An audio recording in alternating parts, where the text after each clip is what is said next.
26 versus 30 versus 35. We know that wider tyres have a lower rolling resistance for a given pressure. And we know that lower tyre pressures are faster on rough surfaces. But is there actually a downside to running wider tyres on road bikes?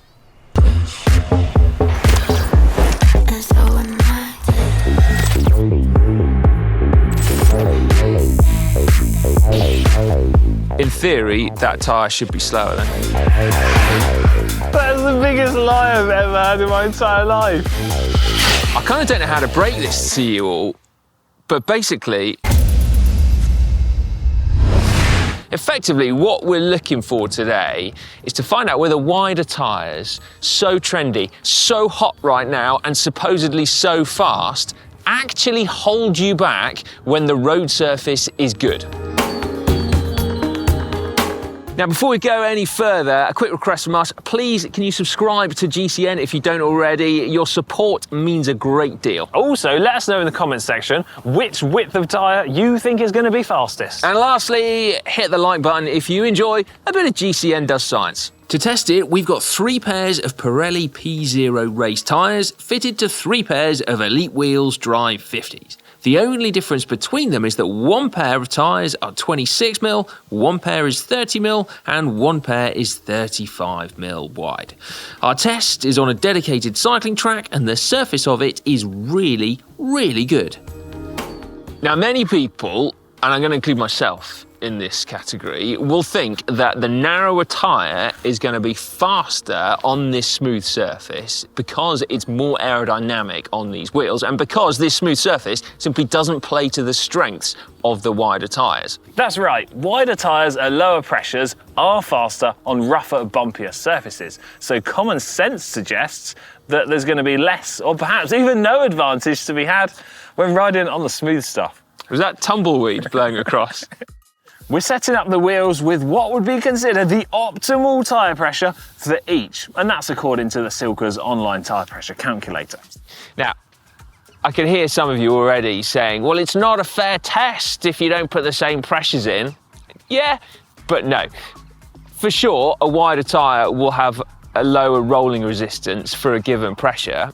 But in the real world, you don't run wider tyres at the same pressure as narrow tyres. You run wider tyres lower in order to get the same level of comfort and vibration absorption as you would expect. And in fact, the whole point is that you can run wider tyres even lower to get more comfort and more vibration absorption. So that's what we're going to do.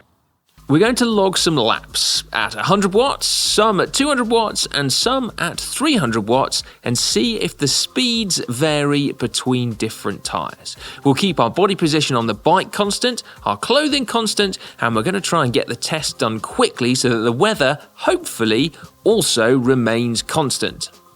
But we'll finish the test by repeating the first one again to act as like a primitive control. Well, we will, of course, be monitoring weather conditions throughout the day using the GCN weather station. Alex, how's it looking out there, bud? Windy, but okay.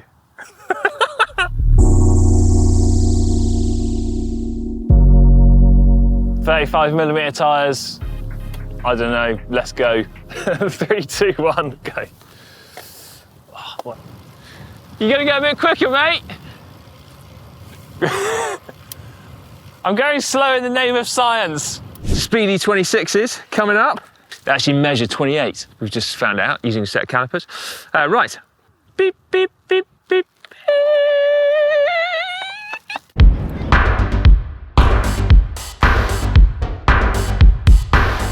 Tell you what, riding at 100 watts is nice.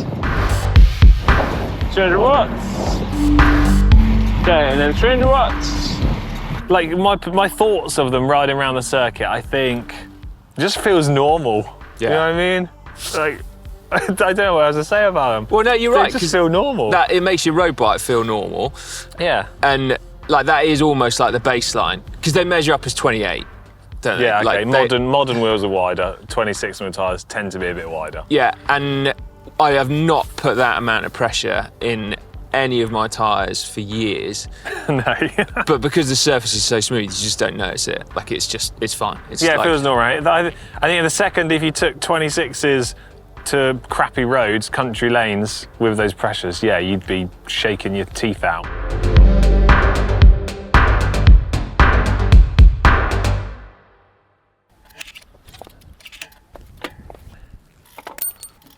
You just have a moment to admire a Pinarello Dogma with monster truck tyres on. Look at that! It fits all right up front. Possibly a little snug at the back, maybe. And maybe quite snug there as well. But it looks so rude. Well, count myself back in. Yeah, 3, Godspeed, Alex. 2, 1, yep. Oh, missed my pedal, great. Oh, for God's sake. Hundreds. 100 Easy, watts. Tiger, don't go too fast. Yeah. All right then, it's time for the Pinarello monster truck. I mean, I'm excited at the prospect of this. Such a nerd. Right, ready? Beep, beep, beep, beep, beep.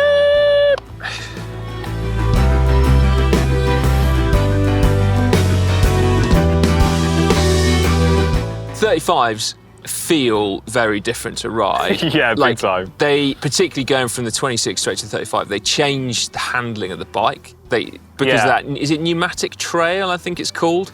I mean, it sounds great. Yeah, I think it is, because like the tyre is so much like wider, the contact patch is a different shape. So actually, the steering of your bike is therefore different. And I tell you what else, I noticed that in this little section of crosswind, I was noticing it felt slightly less stable with the 35s. I'm assuming because the rims are not designed to be aerodynamic with 35mm tyres. Yeah. So it was like catching in the wind. Right, so if you've got like a narrower rim and you put a big tyre on, you get this sort of balloon shape effect, which means not only have you got a taller tyre so the wind's hitting it more from the side, as the wind comes off of the rim, it's then coming out round over the tyre. So that's the reason why. So in theory, wider rim would fix that. In theory, that tyre should be slower then. In theory, and that's what we're trying to find out, right? That's what we're trying to find out.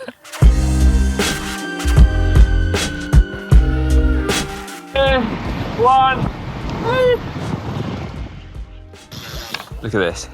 That is absolutely disgusting. You see that cassette? Filthy. This is what Alex has turned up with today. He's about to put this on his bike. I just can't understand how he'd let us down like that.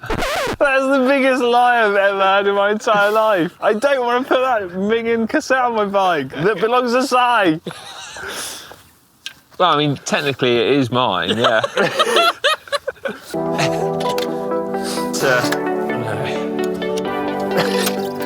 Jesus. All that contamination on my chain already. I'm embarrassed to admit how much it's upsetting me. Well, no time like the present. 3, 2, 1, go.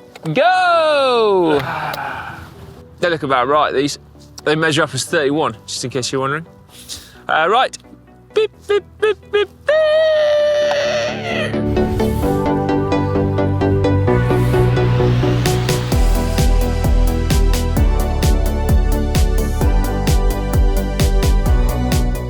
'30s. Kind of about the same as a 26. Yeah, I wouldn't ever run a 30 on my road bike just because it doesn't feel like a road bike tyre. You see, I do. Principle. I fairly regularly use a 30. I was using 28mm tyres like back in 2017, and people thought it was out there. It was wild. Look at him, he's got 28s on. No wonder you won the Sprints jersey at the Tour of Britain, isn't it? You had a massive advantage. Yeah. People in general are slow to go with big change across anything in life, let alone cycling. So I think you do get like incremental jumps with tyre width. You tell people that wide tyres are fast, so they go, oh, I'll try the next little bit up. Whereas in reality, you can just go with one big jump and you'd be like, well, cool, I've got all the advantage, rather than eking it out over a period of like 5 to 10 years. Yeah. Well, I mean, like it's taken a long time. It's also taken time for tyre manufacturers to catch up, right? Because previously bigger tyres were all like slow, puncture resistant, whatever. It's like, whereas these Pirelli 35s now, like they are the same as the 26s. They're super fast, super supple. Like, you know, we haven't had that option before. Yeah, I hadn't thought of it like that. Because, yeah, typically you go wide, manufacturers assumed that you wanted like a heavy, robust, puncture-resistant tyre for trucking across like gravel non-stop. Whereas if you want the speed and comfort advantage, get the top spec Holder like singing, dancing tyre as the just fat version. Yeah.